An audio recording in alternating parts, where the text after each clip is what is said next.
नमस्कार दोस्तों, मैं परमेश कुमार। स्वागत है आपका। आज हम बात करने जा रहे हैं रियल एस्टेट में पहला इन्वेस्टमेंट के सफ़र की शुरुआत कैसे करें। रियल एस्टेट में पहला इन्वेस्टमेंट का 7 स्टेप रोड मैप, जीरो से डील तक। पहला इन्वेस्टमेंट सबसे महत्वपूर्ण होता है। इसमें पैसा ही नहीं बल्कि सपने और डर भी जुड़े रहते हैं, लेकिन सही दिशा हो तो यह सफ़र आसान बन जाता है। इस वीडियो सेशन में आप सीखेंगे कहाँ, क्यों और कैसे इन्वेस्ट करना है, प्रॉपर्टी पहचानना, बजट, रिसर्च, डॉक्यूमेंटेशन और डील फाइनल करने तक का पूरा रोड मैप।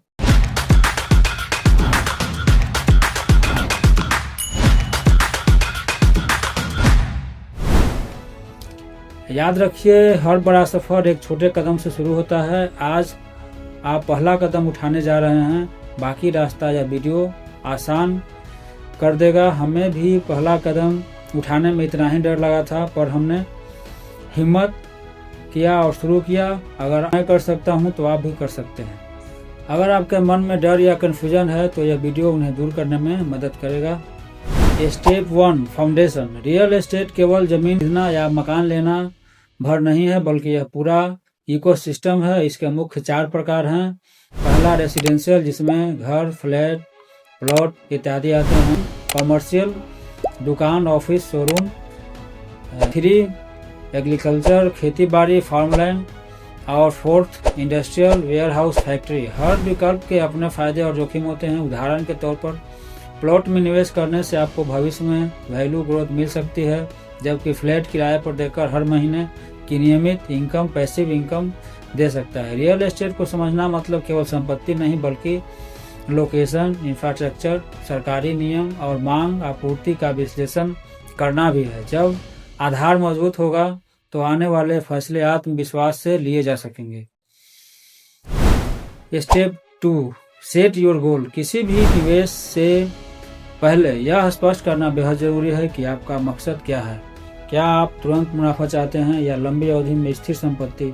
अगर आपका उद्देश्य शॉर्ट टर्म प्रॉफिट कमाना है तो फ्लिपिंग बेहतर है। कम दाम की प्रॉपर्टी खरीदकर उसमें सुधार करें और ऊंचे दामों पर बेच दें। वही अगर आपका लक्ष्य लॉन्ग टर्म वेल्थ है तो किराए पर देना, रेंटल और प्रॉपर्टी की बढ़ती वैल्यू का इंतजार करना फायदेमंद रहेगा। इसे पैसिव इनकम और कैपिटल ग्रोथ के बीच चुनाव भी कर सकते हैं। जब आपके दिमाग में साफ विजन होगा तो प्रॉपर्टी की सही पहचान, पैसों का सही इस्तेमाल और सही समय पर डील फाइनल करना आसान हो जाएगा। Step 3, plan your budget. निवेश करने से पहले अपनी वास्तविक क्षमता समझना जरूरी है। सबसे पहले देखें कि आप कितना पैसा निवेश कर सकते हैं, जिससे आपकी रोजमर्रा की जरूरतें प्रभावित न हो। निवेश के लिए अलग फंड बनाना हमेशा समझदारी है, ताकि निजी खर्च और निवेश मिलकर आपको दबाव में न डालें। साथ ही यह तय करें कि कितना हिस्सा अपनी सेविंग से लगाना है और कितना लोन से। पूरी तरह लोन लेना रिस्की है और पूरी बचत लगा देना भी खतरनाक है।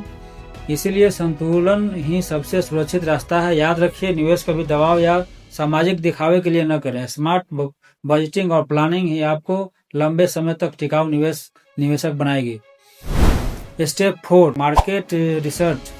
रियल एस्टेट में लोकेशन ही असली गेम चेंजर होता है। सही लोकेशन चुनने के लिए आपको उस क्षेत्र की डिमांड, सप्लाई, भविष्य का इंफ्रास्ट्रक्चर, सड़क, मेट्रो, एयरपोर्ट, इंडस्ट्रियल और वहां के प्रोजेक्ट की तुलना करनी होगी। देखना चाहिए कि लोग किस दिशा में घर या दुकान खरीद रहे हैं, क्योंकि भीड़ के साथ ग्रोथ होता है। अगर किसी एरिया में अस्पताल, स्कूल, ट्रांसपोर्ट जैसी सुविधाएं आ रही है तो वहां प्रॉपर्टी की कीमतें निश्चित रूप से बढ़ेगी। रिसर्च के बिना किया गया निवेश अक्सर निराश करता है। इसीलिए निर्णय लेने से पहले कम से कम 3 से 4 प्रोजेक्ट की प्राइस तुलना करें और उस इलाके के भविष्य की संभावनाओं को जरूर परखें। Step 5, site visit. सिर्फ ब्रोशर या तस्वीर पर भरोसा करना बेहद सबसे बड़ा गलती है। असली तस्वीर तब साफ होती है जब आप खुद साइट पर जाकर देखते हैं। प्रॉपर्टी की कनेक्टिविटी, आसपास की सुविधाएं, सुरक्षा, वातावरण और डेवलपमेंट लेवल वही जाकर समझ आता है। आसपास के लोग से बातचीत कीजिए। असली स्थिति तभी पता चलती है जब आसपास के लोगों से मिलिएगा, बात कीजिएगा, जैसे इलाके की सच्चाई, पानी, बिजली की समस्या या भविष्य की संभावनाएं, क्या क्या यहाँ प्रोजेक्ट आ रहा है, क्या नहीं आ रहा है, लोकल आपको बहुत अच्छा से बता सकता है इसके बारे में। विजिट करते समय देखें कि सड़कें कैसी है, आसपास का मार्केट कितना दूर है और स्कूल है या नहीं है। जो बातें कागजों पर नहीं लिखी होती वही आपको साइट विजिट में आपके सामने आता है। सही विजिट करने वाला निवेशक ही सही निर्णय ले पाता है और सही इन्वेस्ट कर पाता है। Step 6, document verification. किसी भी प्रॉपर्टी का सबसे अहम पहलू है उसके कागजात। खाता खेसरा, रसीद जैसी मूलभूत जांच से शुरू करें। टाइटल और ओनरशिप पूरी तरह क्लियर होना चाहिए, यानी मालिक वही है जो बेच रहा है। देखें कि जमीन का यूज, लैंड यूज किस श्रेणी में स्वीकृत है, रिहायशी, व्यावसायिक या कृषि। यह भी देखें कि नक्शा मैप अथॉरिटी के पास है या नहीं। साथ ही सुनिश्चित करें कि उस प्रॉपर्टी पर कोई मुकदमा, लोन विवाद लंबित न हो। कानूनी जांच के लिए हमेशा एक्सपर्ट या वकील की मदद लें। याद रखिए, कागज पुख्ता है तो निवेश सुरक्षित है। Step 7, close the deal. जब सारी जांच पूरी हो जाए, जब आप संतुष्ट हो जाएं, तब अंतिम कदम उठाना है दोस्तों। डील फाइनल करना है। सबसे पहले सही नेगोशिएशन करें।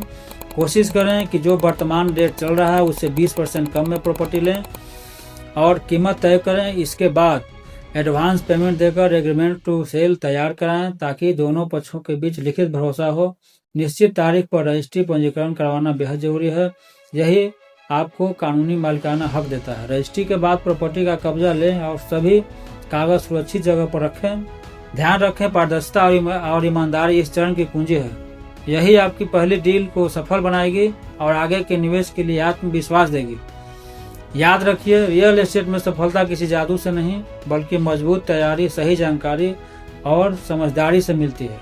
सही शुरुआत ही जीत का आधार है। अब आपकी बारी है। वीडियो को लाइक, शेयर और सब्सक्राइब करें ताकि ऐसे ही गाइडलाइंस आपको मिलती रहे। कमेंट में बताइए आप किस स्टेप पर अटके हुए हैं या कौन सा फेज आपके लिए सबसे मुश्किल है। आपका फीडबैक, सवाल या अनुभव जरूर साझा करें।